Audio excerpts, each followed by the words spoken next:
আসসালামু আলাইকুম। আজ পড়ছি অদ্ভুত এক দীপ্তি উপন্যাসের পঞ্চম পর্ব। হর্ষের মধ্যে বেদনার্ত রেখা। হঠাৎ জ্যোৎস্নাময় আকাশে তমিশ্রায় ডাকা পড়ে গেল। উচ্ছ্বাসের নিঃশ্বাস বেদনা বাতাসে ভারী হয়ে যায়। আলো শালো লালো কেউ উচ্চশিক্ষায় শিক্ষিত হলো না। তার উপর জাবু লালু নাড়ু ও চাবু চারজন প্রায় পিটাপিটি ভাই। তাদের কাউকে বিদ্যালয়ে পাঠাতে পারে না। তাদের পেছনে টাকা শ্রম ব্যয় করেও প্রাতিষ্ঠানিক শিক্ষার আলো তাদের স্পর্শ করেনি। কেউ তেমন পড়াশোনা করেনি। বড় তিন ভাইয়ের চরিত্রের চেয়ে সম্পূর্ণ ব্যতিক্রম তাদের চরিত্র ও স্বভাব মসজিদ।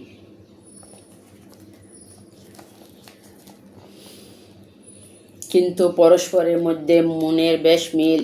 চার গ্যাং পাড়ার ছেলেদের সাথে খেলতে গিয়ে পরাজিত হলে দরিদ্র ছেলেদের মারধর করত। তারা চার গ্যাংয়ের অত্যাচার নির্বিঘ্নে সয়ে যেত। প্রতিবাদ দূরের কথা, কেউ পরিবারে নালিশ নিয়ে হাজির হতো না।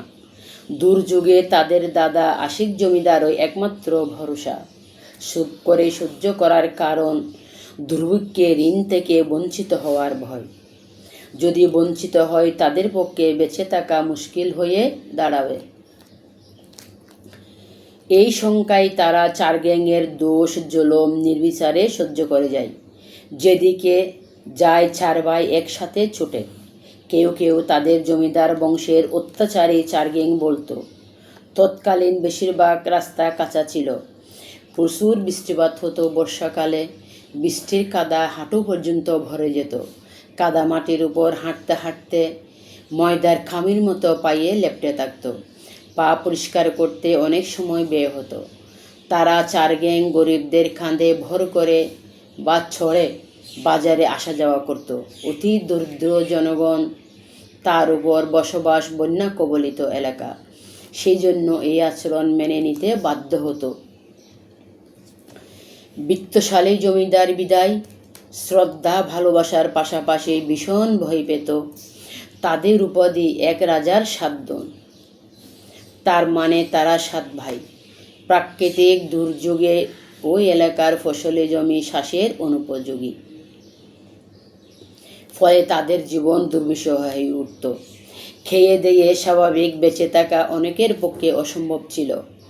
এই ধরনের মহামারী প্লাবনে নিরুপায় অসহায় মানুষের আশ্রয়স্থল জমিদার আশিক। কেউ ধার নিয়ে, কেউ জমি বন্ধক রেখে প্রাণ নিয়ে বেঁচে থাকত। তবে এ কথা সত্যি যে পরিবারে কেউ তাদের এই অহমিকার চরিত্র বা অত্যাচার সমর্থন করত না। তাদের অনেক শাসিয়েও এই বর্বরতা থেকে ফেরাতে পারেনি। পরিবারের নিষেধ শুনলে তারা আপনজনের উপরে খেপে যেত। 4 জনের মনস্তাত্ত্বিক প্রায় একই রেখায় যেন চিত্রিত। আরও মন্দ আচরণ করার ভয়ে তারা চুপ থাকত, ভুক্তভোগীদের সান্ত্বনা দিত।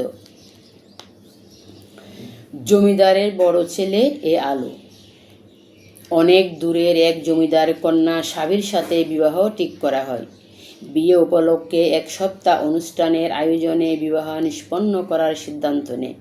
বিয়েটি অনেক জাঁকজমকভাবে অনুষ্ঠিত হয়। এক এক দিন এক এক রকম অনুষ্ঠান চলত। শহর থেকে ভাড়া করে গান ও নৃত্যশিল্পী আনা হতো। সমস্ত গ্রামের লোক বিয়ের ভোজন থেকে বাদ যায়নি। ডোল বাজিয়ে গ্রামে এ পাড়া থেকে ও পাড়া মাইকিং করে দাওয়াত পৌঁছায়। এভাবে দাওয়াত দেওয়া জমিদার বংশের ঐতিহ্যের একটি অংশ। তৎকালীন মেয়েরা শ্বশুর বাড়িতে 7 দিন থাকার পর বাপের পক্ষের লোকজন এসে নিতে আসে। বাপের বাড়িতে 7 দিন থাকার পর শ্বশুর পক্ষের লোকজন গিয়ে আবার নিয়ে আসে। একে বলে 7 দিনের নায়র। এ আনা নেওয়ার সময়ে উভয় পরিবার সামর্থ্য অনুযায়ী ভোজনের আয়োজন করে। প্রায় দেখা যায় ছেলের পক্ষে এ অনুষ্ঠান বা ভোজন আয়োজন করে আগে, যাকে বলা হয় ব্যয় ভাতা। ছোটোখাটো ব্যয় ভাতা অনুষ্ঠান ছাড়াও বউ আনা নেওয়ার সময় অনেক অতিথি একসাথে যায়, তাদের জন্য ভোজেরও ব্যবস্থা করা হয়। দীর্ঘ 10 বছরের বৈবাহিক জীবনে বৈবাহিক জীবন অতিবাহিত করার পরও আলোর সংসারে কোনো সন্তান আসেনি। সন্তানের জন্য গ্রামের কবিরাজ ডেকে এনে শিক্ষা নেওয়া হয়, তাতে কোনো ফলপ্রসূ হয়নি। আলোর গড় কালোই রয়ে গেল। কুলে বাতি এসে জ্বলে উঠুনি। পরবর্তীতে শহরের বড় বড় ডাক্তারদের শরণাপন্ন হয়। ডাক্তারগণ বোর্ড মিটিং করে তাদের শব্দ অনুযায়ী সর্বপন্থা খুঁজে বের করে শিক্ষা দিয়ে যাচ্ছেন। ডাক্তারের ভাষায় কোনো ধরনের ত্রুটি ধরা পড়ছে না। স্বচ্ছ আকাশ হঠাৎ মেঘে ঢাকা পড়ে আবার। আকাশের মেঘ বৃষ্টির রূপ ধারণ করে কোনো এক সময় সমতলে গড়িয়ে পড়ে। ওই আকাশ তখন স্বচ্ছ ধারায় রূপান্তরিত হয়। কিন্তু আলোর আকাশে যে মেঘ জমেছে তা হয়তো কখনো পরিষ্কার হয়ে যাওয়ার মতো নয়। শহরের বিশেষজ্ঞগণ বাচ্চা না হওয়ার পেছনে কোনো সমস্যার অস্তিত্ব খুঁজে পাননি। একটি সংসার জ্যোৎস্নার আলোর মতো মিটিমিটি জ্বলে ওঠে যখন সেই সংসারে সন্তান নামক ফুল ফোটে। তার কাঁদা, হাসা, হইচই, আনন্দর লেজ ছড়িয়ে উৎসব মুখরে তাকে রই রই। আল্লাহর লীলা খেলা বংশ বিস্তারে মুখ্য কাজ করে। কোনো পরিবারে দেখা যায় নুন আনতে পান্তা ফুরায় তাদের প্রতি বছরে বাচ্চা। আবার অন্য আরেকটি পরিবারে অগাধ সম্পদ আছে কিন্তু কোনো সন্তান নেই। নাম কিন্তু আলো, মনও ঘর অন্ধকারে আচ্ছাদিত। সন্তানহীনার অভাব সাগরসম পাহাড়সম বেদনার মূর্ত প্রতীক। সে বেদনায় বেশি ব্যতীত হয় স্ত্রী। তার মধ্যে শ্বশুরপক্ষের লোকজন অবলা, অপয়া, অপবাদ জুড়ে দিয়ে ঘূর্ণিঝড়কে সুনামিতে নিয়ে যায়। সে কটাক্ষ হৃদয় ছুঁয়ে শরীরও আক্রান্ত করে। দুটির ভার যখন অসহনীয় হয় তখন বিষণ্ণতা নামক রোগ মনকে কুরে কুরে খায়। ধীরে ধীরে মানসিক অস্থিরতায় দেহও বিপন্ন হয়ে যায়। ভালো লাগা জীবনের অস্তিত্ব থেকে চিরতরে হারিয়ে যায়। দুর্বল হৃদয়ের অনেকেই মৃত্যুকে বেছে নেয়। মনোবেদনা ও এই অপবাদ দুটো মিলে স্বামী ভীষণ অসুস্থ হয়ে যায়। আব্রা নিশ্চুপে শুধু প্রার্থনায় রত থাকে, কেননা সেও এই অপবাদ থেকে দূরে ছিল না, সবাইকে সান্ত্বনা দেয়। বাঙালি সমাজে তখন একটি প্রথা ছিল বাচ্চা না হলে নারী বা বউকে দোষারোপ করা, অথচ সন্তানের ভূমিকা কখনো একজনের নয়। এ নিয়ামত দানকারী একমাত্র মহান দয়ালু আল্লাহ। তিনি যাকে ইচ্ছা দেন, আবার নিজ ইচ্ছায় কাউকে নিঃসন্তান রাখেন। আলোও মানসিকভাবে বিপর্যস্ত, শরীরে অসুস্থ। যে পরিবারে 7টি তারা জ্বলজ্বল করে জ্বলত, সেই পরিবারের সুখের মধ্যে দুঃখের পাখি উড়ে বেড়াচ্ছে।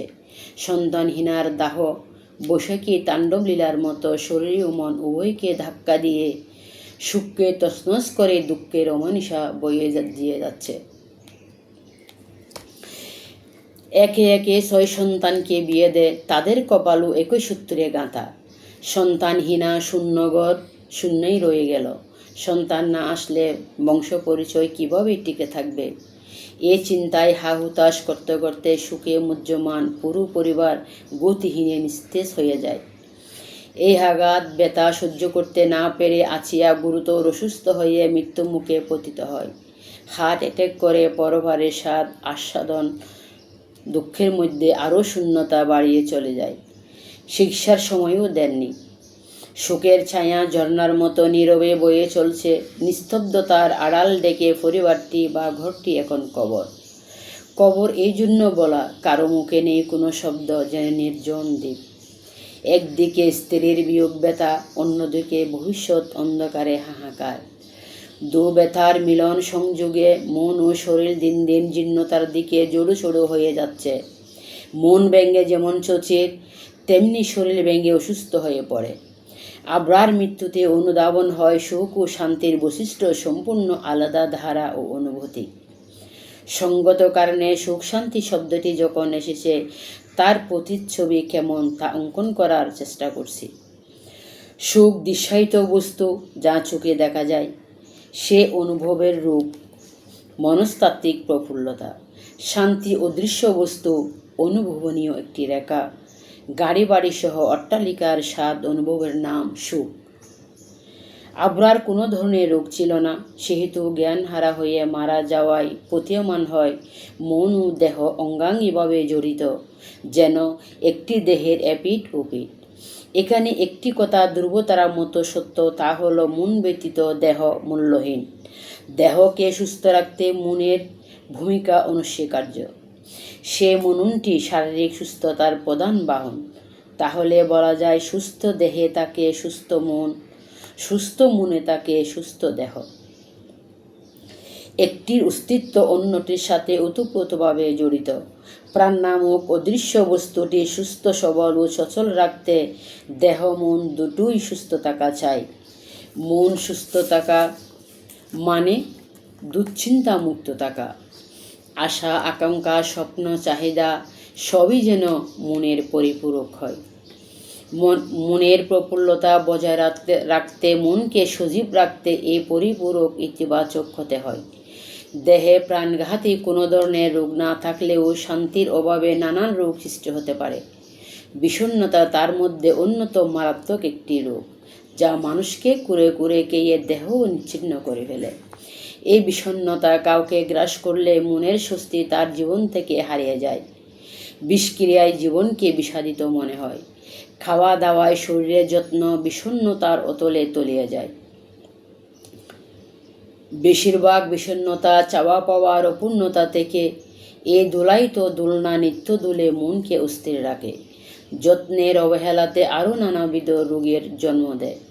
সুপ্তিহীন নিত্যসঙ্গী হয়ে বাতাসের মতো মনের চাকায় ঘুরতে থাকে। ফলে শরীর জীর্ণতায় নুয়ে পড়ে। মানসিক অস্থিরতা ও দুর্বল শরীর নিয়ে কর্মে অক্ষম হয়ে যায়। যাদের সহনশীল ক্ষমতা কম, হাহুতাশ করতে করতে তারা অনেক সময় পাগল হয়ে যায়। যার দুর্ভোগ পরিবার পরিজনকে ভোগ করতে হয়, প্রিয় মানুষটি তখন অপ্রিয় হয়ে যায়। আবরার জীবনে কোনো ধরনের সংকট ছিল না, ছিল না প্রাণনাশক কোনো রোগ, ছিল না পারিবারিক অশান্তি। তার মৃত্যুর একমাত্র কারণ 6 সন্তানের কোনো সন্তান না আসা। আবরার মনের ভয় ছিল তাদের বংশধর পৃথিবী থেকে নিচ্ছিন্ন হয়ে যাবে।